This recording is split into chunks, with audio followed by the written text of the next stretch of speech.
အားလုံးပဲမင်္ဂလာပါရှင်ကျမကတော့အစီအစဉ်တင်ဆက်သူဟန်တီဦးပဲဖြစ်ပါတယ်ကိုဝိတ်လို့ရင် mystery ကဏ္ဍကနေအားလုံးကိုနှွေးထွေးစွာနဲ့ပြန်လည်ပြီးတော့ကြိုလိုက်ပါတယ်ရှင်ပရိသတ်ကြီးရှင်ဒီနေ့မှာတော့တကယ်ကိုကြက်သိမ်းချဖွယ်ရာအကောင်းဆုံးဂျပန်နိုင်ငံကတရေဗီဒီယိုများအပိုင်း3ကိုတင်ဆက်ပေးသွားမှာဖြစ်ပါတယ်ရှင်ဒီနေ့မှာတင်ဆက်ပေးမယ့်ဗီဒီယိုလေးတွေကတကယ်ကို6ချားဖွယ်ရာကောင်းလာတဲ့အတွက်အားလုံးပဲအဆုံးအထိကိုလိုက်ပါတိရှိပေးကြဖို့ဖိတ်ခေါ်လိုက်ပါတယ်ရှင်အစီအစဉ်လေးစလိုက်ကြရအောင်နော်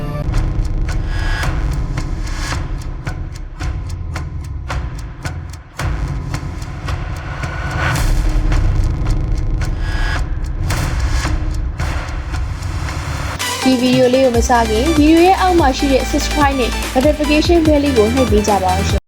နံပါတ်1 Ghost Elevator Game အခုနောက်ထပ်ဗီဒီယိုလေးကတော့ကောင်လေးတစ်ယောက် elevator game လို့ထင်ရတဲ့ game တစ်မျိုးကိုစော့ရင်းနဲ့ကြောက်စရာဖြစ်သွားခဲ့တဲ့ဗီဒီယိုလေးပါဗီ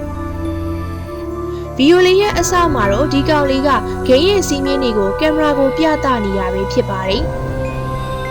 စီးမြင်နံပါတ်1ကတော့ည2 နာရီဓာတ်လီကားကိုတစ်ယောက်တည်းဝင်ပါ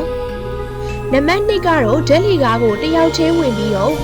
ကိုရှိနေတဲ့ဓာတ်လီကားတွေကိုဘယ်သူမှဝင်လို့မရပါဘူးတဲ့စီမင်းနံပါတ်3ကတော့ဓာတ်လီကားအချက်2 5 3 4 2နဲ့5စတဲ့သတ်မှတ်ထားတဲ့အတိုင်းအစဉ်အတိုင်းခလုတ်တွေကိုနှိပ်သွားပါတဲ့နောက်ထပ်စီမင်းနံပါတ်4ကတော့အကယ်၍တင်ကသွားနေတော့အနီရောင်ဝတ်စုံဝတ်ထားတဲ့မိန်းမကဓာတ်လီကားတွေကိုဝင်လာလို့ရှိရင်သူမကိုသွားစကားမပြောပါနဲ့တဲ့နောက်ထပ်စီမင်းနံပါတ်5ကတော့အနီရောင်ဝတ်စုံဝတ်ထားတဲ့မိန်းမရဲ့အနောက်မှာပဲနေပါစီမင်းနံပါတ်6ကတော့အကယ်၍နောက်ဆုံးနှိပ်ခိုင်းနေဓာတ်လီကားအချက်9လွှာကိုရောက်ရင်တော့သင်ဟာအခြားကဘာကိုသွားလို့ရပါပြီတဲ့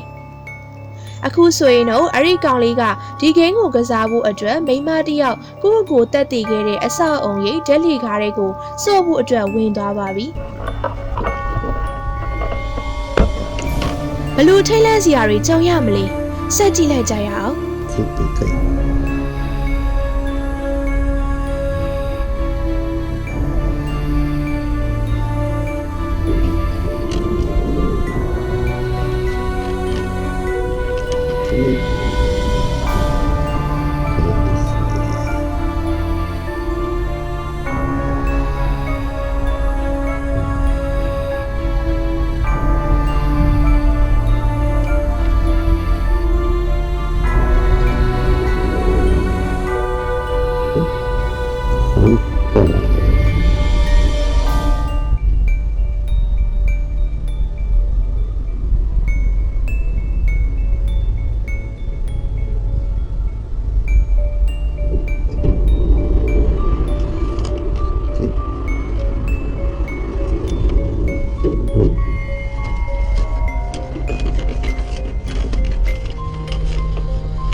မှာတော့ကောင်လေးကအချက်9လွှာကိုနှိပ်လိုက်ပြီးနောက်မှာအခြားအချက်တွေရဲ့ခနဲတွေကရှောက်ပြီးတော့လင်းလိုက်မိန်လိုက်ဖြစ်နေတဲ့အချိန်မှာပဲရုတ်တရက်ဆိုသလိုကောင်လေးကပျောက်သွားခဲ့တာပါ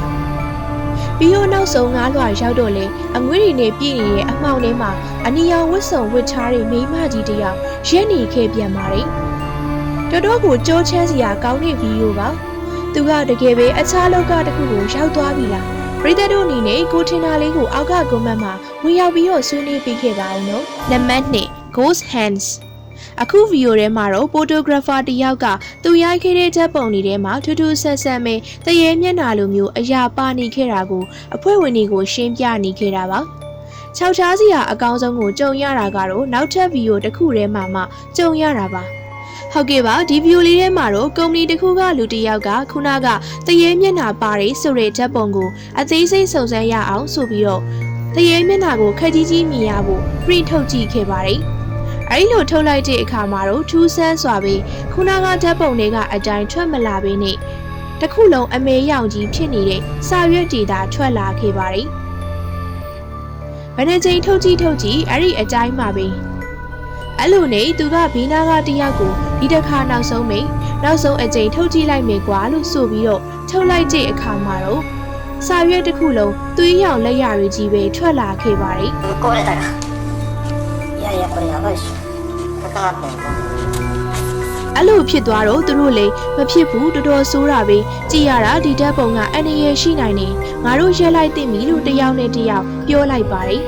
အဲ့လိုပြောပြီးတော့သူတို့ကကင်မရာကိုတစ်ဖက်ကိုလည်းလှည့်လိုက်ရောတကားမှန်မှာအခုလိုပဲတွေ့လိုက်ရပါတယ်အားလုံးပဲမြင်လိုက်ကြလားရှင်တေချာလေးမြင်ရအောင်ဗီဒီယိုလေးကိုနှီးပြီးတော့ပြန်ပြပေးပါမယ်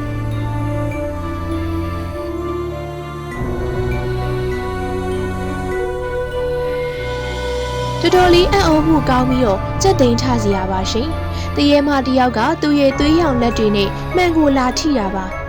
ပြီးတော့နောက်ထပ်ချက်လေးကြည့်လိုက်ရောမှန်ရဲ့အပြင်ဘက်မှာတရေမမရှိတော့ဘဲနဲ့သွေးရောင်လက်ရတွေသာထင်ကျန်ခဲ့တာပါနောက်ထပ်ကြောက်စရာကောင်းတာကအဲ့ဒီမှန်မှာပိုလာခဲ့တဲ့သွေးရောင်လက်ရတွေနဲ့ print ထုတ်တုံးကထွက်လာခဲ့တဲ့သွေးရောင်လက်ရတွေကအတူတူပဲဖြစ်နေတာပါရှင်ဘာဖြစ်ကြပါလဲကြည့်ရတာတော့အဲ့ဒီတရေမကprint ထုတ်လိုက်တဲ့တရေမျက်နှာပါနေတဲ့ဓာတ်ပုံတွေတခုခုပတ်သက်နေပြီးတော့သူတို့ကိုစက်မစုံစမ်းနေတော့လို့လာတတိပေးပုံရပါတယ်တော်တော်ကိုထိတ်လန့်ဖွယ်ကောင်းထားပါတယ်ရှင်ဒီနေ့မှတင်ဆက်ပေးသွားတဲ့ဗီဒီယိုလေးကိုကြည့်ရှုအားပေးကြတဲ့ချစ်ပိတ်သက်တွေအားလုံးကိုကျေးဇူးအထူးပင်တင်ရှိပါတယ်ရှင်နောက်နေ့ဒီမှာလည်းဒီလိုမျိုးထူးဆန်းပြီးတော့ခြောက်ချားဖွယ်ရာကောင်းတဲ့အကြောင်းအရာလေးတွေစိတ်ဝင်စားဖွယ်ရာအကြောင်းအရာလေးတွေနဲ့အတူပြန်လာခဲ့ပါမယ်နော်